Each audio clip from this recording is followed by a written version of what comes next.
ben sana bir şey söyleyeyim. Yavru varsa burada bir anneyle bir baba da var. Var tabi. Ama belki öldürmüşler. Anne yoksa bir de baba var.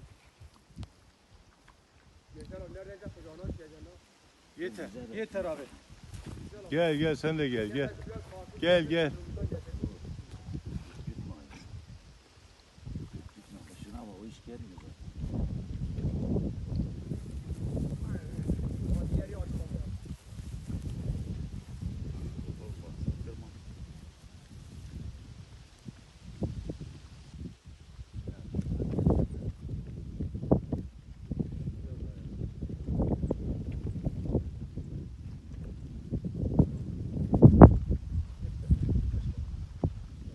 Diğeri aç kaldı abi. O pas söylüyor. Diğeri yemiyor.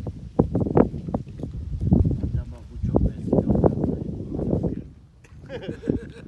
Annesi gelirse ben size söyleyeyim. Valla gelse ara 500 surat yaparız. Sen ne diyorsun?